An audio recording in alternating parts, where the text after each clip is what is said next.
Hello, welcome back to Tarot by Andy. Thank you for being here. This is my vibrational reading. Please do your own research for entertainment purposes. Hello, I hope you're having a great day. Pardon my terrible cold. It's been going on for about 42 hours now, so I'm doing some colloidal silver tea, cold medication, you name it. So here we go. Let's just get on with it. So happy couples don't go around creating chaos and draw social media attention. Yes.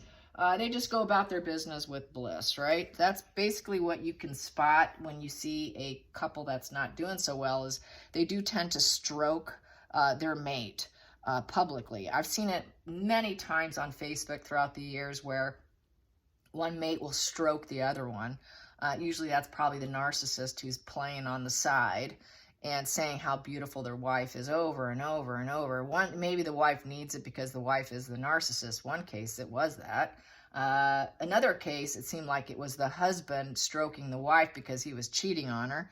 And then they end up a divorce. And then it's like, what? I thought you were the perfect family. So there's a lot of stroking publicly, like what Meghan and Harry are doing, which it's all false, because a love story doesn't start with, if you don't tell people that I'm your girlfriend, I'm dumping you. Because that's how their love story started, but I'm sure it won't say that in the docuseries. We do have to look at them from a different frame of reference because they operate on a different reality, and she only had 72 days of service, royal service. So there was probably a pre-planned, in her mind, the Netflix was pre-planned, documenting every little step of the way. Hello, social media stroking. So she was stroking it from the beginning, you guys. Here we go. High Priestess in reverse. Because why? She is not woke. Ooh, sorry. Back to telling you about my cold. Here we go. High Priestess in reverse. She feels alone in the dark. She's got no aces in her feelings, no spark of anything. In terms of pentacles, swords, wands, cups, there are no aces in her feelings. There's no depth. She's very superficial. There's no interest in others. Weak character. She's blocked. She's got no internal GPS system. She has no clear visions. She's not idealistic. She knows secrets that she's keeping, and they're coming out. And she's not idealistic energy. She is the worst energy. Sorry, I got to turn it that way. But yes, this is High Priestess in reverse. I forgot to say this. This is my double major deck. And the double major deck, each card has its own face. Under the surface here, we have here Temperance in reverse. So back to imbalance, disharmony, devil energy, out of control. She cannot bring opposing forces into balance. So she's kind of antisocial, no friends, totally blocked. And she's got this devil energy, and she just, everything's disharmony with her. So that's why she is the way she is. And my dog is scratching at the door. Hopefully someone comes and rescues me. Okay, let's get to the challenging position here.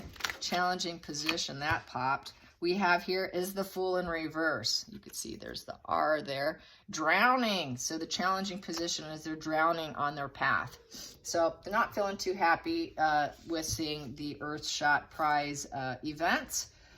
Feeling like, wow, we have taken the wrong measures here, and we are drowning in our own pity here. Our own self-misery. Drowning. We left loyalty. That loyalty dog's usually on the cliff with the Fool. And they left loyalty, and now they're just drowning, and the passion's dying. There's that rose passion falling down into the water, the bag. It almost, to me, I hate to say it, but it's kind of funny here. That kind of looks like the roast chicken she talked about. Remember that roast chicken in the interview with the engagement? That roast chicken's going down with her. And along with the passion. There probably never was passion. There never was truly a roasted chicken. That was probably a lie. Yeah, and leaving purity behind them, and curiosity with that cat there. We have here for the focal point here is the Page of Swords upright. So she wants to speak her truth. She thinks it's my truth, but it's coming from a very young individual. This is a page. Pages are young. They're not even at 18 to 20 years. It's under 18. Okay, so young, arrested development. Important communication. She thinks she has lots of important communication. She wants to interfere in the affairs of other people. She spies. She gossips. She collects information. She uses recording devices. She's very restless and inquisitive, constantly looking for new friends and colleagues. Doesn't like being told no. It's a no position. And just a negative energy, spies and gossip. So she was collecting information from the get-go because of her devil energy, because she could not get opposing. She felt everybody was against her. Just like one of the royal people said, it seemed like no matter what you did to please her, she was hell-bent on being unsatisfied, unhappy. So she went in wanting to be unhappy, unsatisfied, because she cannot truly connect and bond with people with this high priestess in reverse. She doesn't like making friends. She cannot keep friends. For her, probably friendships equal pain. You're going to hurt me. And so she hurts you instead. And every step she takes is wrong, and she always ends up falling down. Let's get to as far as Netflix, collecting information. Here we go. Past position. Yep, she got the Harry the Hermit here in reverse. Harry the Hermit, yes. Isolation. She needed to isolate him. I need to isolate my victim in order to make this work. That doesn't serve her anymore. Why? Because now he's so lonely. He feels so isolated. He's become a pain to her. And it doesn't serve her anymore. She doesn't need him to be like this. She doesn't want him to stay in this position because it's not serving her anymore. She needs him to be a little more high functioning and more putting up on a performance. I feel that they kept the camera crew around for long periods of time, days on end, to get him in the right frame of mind. They didn't want him in this downridden, I'm depressed, I'm isolated, I'm, ostracized, and I'm, in exile from my family. They had to get him in a good position to get those shots. So there, that card is there. Collecting information and doing Netflix. Yep, she wanted to rise up. She wanted to be the ruler energy. She wanted to rise up, be the rising phoenix, and rule up through the Knight of Swords in the reverse position. So she's going to be reckless and careless and not consider other people with this Knight of Swords in reverse. This is someone who's going to do something to serve their own needs. This is someone who's very narcissistic, someone who's very cutting, very untrustworthy, someone who's going to work against you and put out negative messages and negative actions. And it is the shark attack, but it's the worst kind, because it's the only way she can rise up is by taking you down. And then she's going to lie. If she has to lie, she will lie. That is the Queen of Swords in reverse, very self-referential narcissist. Her idea of love is love and pain equals love.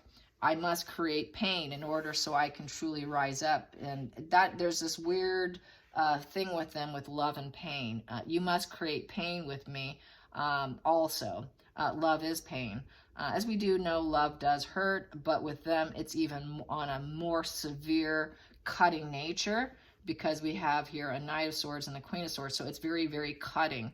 In order to rise up, I'm going to hurt you to rise up. But that's also kind of part of their mindset, is love is pain, and it's also the only way to operate. They operate from a different mind space, obviously. So with the Queen of Swords, she's very cutting. So she's going to cut out. She planned on cutting out. She never planned on staying, and she was going to lie if she needed to. She never wanted to be happy. She never could get clear vision, clear thoughts with that sword down. Ace of Swords upright is having mental clarity. She doesn't have mental clarity. She doesn't want to be held accountable, law and order. Don't hold me accountable either. I want quick victories, even if I have to lie about it, be secret, with bad ideas. If I miss an opportunity, get out of my way. I'll cut you out. So it's very cutting energy between these two. Swift attack. Very swift. She did it very quickly with this Knight of Swords. So basically with the Knight of Swords, it's unstoppable. There was nothing they could do to stop her. She was hell-bent on doing it to rise up. I'm going to do what I want to do so I can rise up. I don't care if I'm cold and cutting to everybody around me. I don't care if I have this inferiority complex here, and it's very narc vibes here. It's grandstanding. She's going to grandstand herself in order so she can rise up. So this is what she's trying to do. She wants to grandstand over Kate and William. She would really like to grandstand them right now. She would like to go on the attack to do some grandstanding because of the inferiority complex. She's very overbearing. You know, she just cannot get her goals met. Her goals are not happening. She doesn't know exactly what's going to happen. Everything feels like it's out of control. Her assertiveness isn't working out. She still wants to rise up. So what does she have to do? She has to go about it in a very dark way. Yeah. So going into the future. So this is her Netflix, planning it way in advance with all this black and white. And the black and white shots, turning an image into black and white, is definitely to give it more of a moody vibe. That's very planned attack too. So I'm going to just take these two. Wow. So what we have here is 2 star cards.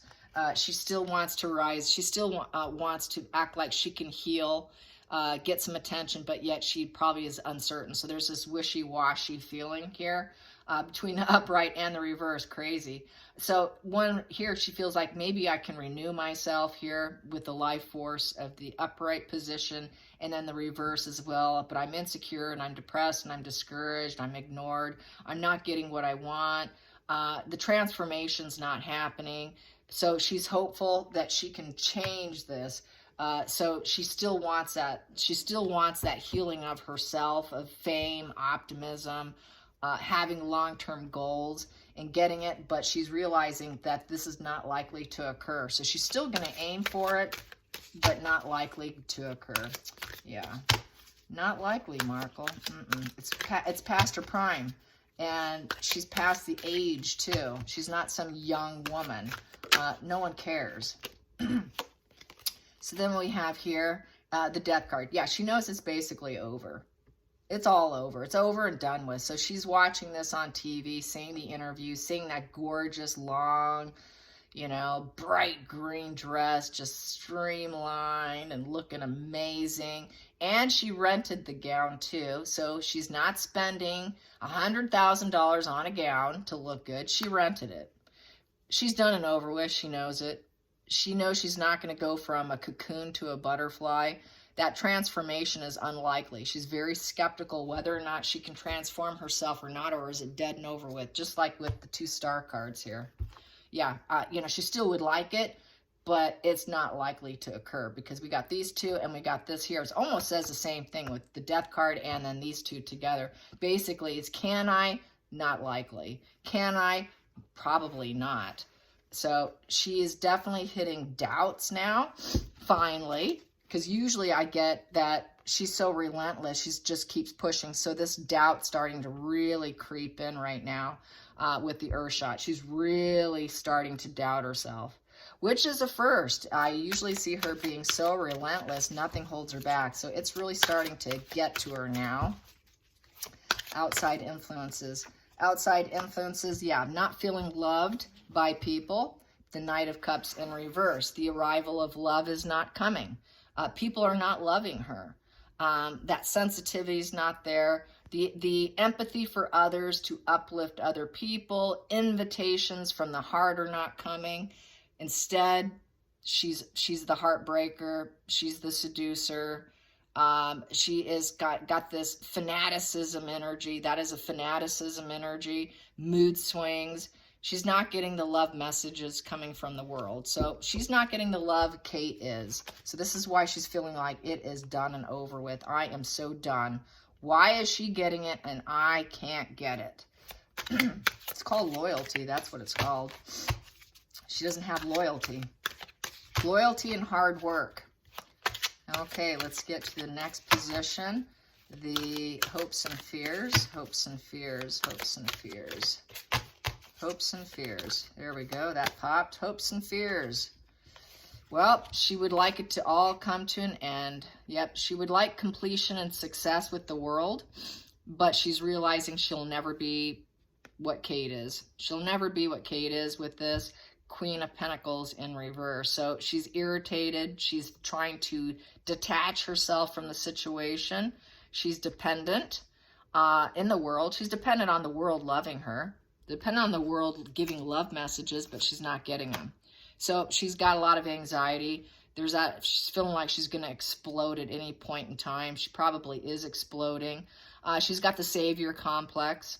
She thinks she could save the world, but she can't, because she doesn't have the ability to manifest it. She hasn't created trust, confidence from the world. She's not down to earth.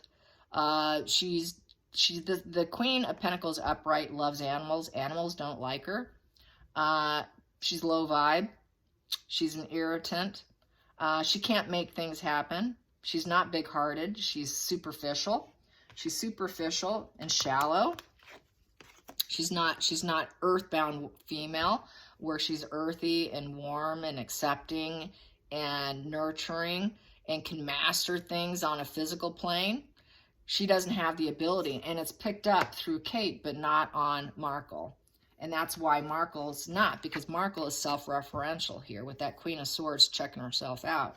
So she's always on the attack. She's not that nurturing, loving vibe energy, that mothering energy, and that woke, idealistic energy that Kate is. So she knows she's not idealistic, but Kate is. She knows that she doesn't have what Kate has. She doesn't have the goods in front of the entire world. And so her whole world feels like it's blowing up on her. And it's coming to an end here for her.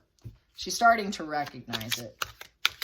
Let's get to the final call on Earthshot and Markle's energy and how she's feeling. I know Harry is probably not with her right now. So we have here, the final call here is she's hoping she could be a Queen of Pentacles. She's trying to gather resources, trying to think what she can do because she knows there's a divorce coming with the Devil in reverse. Yeah, the ongoing issues are coming to an end. The Palace, they're going to start speaking out against him. There's enough coming out about her. The ongoing issues are coming to an end with the Devil in reverse. It's breakup. It's liberation from self-destruction, sobriety. Someone's going to have to let go of some of their addictions. No longer using the royals as a crutch. She won't be able to keep doing that because it's coming to a halt. It's coming to an end here for her. This reckless abandon, fearless new direction is what she's going to have to do in order to support herself. Because the ongoing issues of that entrapment, enmeshment is definitely over. She's not going to be able to keep the storylines going. She's not going to be able to keep that low vibe, self-centered, codependency with her lies and her addiction to lying. She won't be able to keep doing it. It's coming to a crashing halt here, and she knows everyone's ending it for her because they keep unveiling her. So that's why this is in reverse, and the material world's in reverse. She's not going to have their backup money, so she's going to have to go on a fearless pursuit for herself. So this is, I see her being independent, alone, and divorced, or at least living separately. Not together. They're not together. It's not a happy love story. It's a breakup story is what it is. It should be the divorce story of Meghan and Harry's podcast. So no one's really interested. I would say this ongoing issue, people don't want to keep watching their ongoing issue. They don't want to keep watching it because they know she's shallow and superficial. And so seeing Kate is a real triggering point for her today. She still wants to rise up, but she's very defensive here, incredibly defensive. Harry's just Mr. Lonely. I'm isolated in exile. I'm miserable. What good does he serve her anymore? He doesn't. He's not doing me any good here anymore. So that's why we're saying divorce, and it's done and over. All right, you guys. Hope you enjoy this. Sorry about my coughing and hacking. I'm about to hack again. All right. Bye, you guys.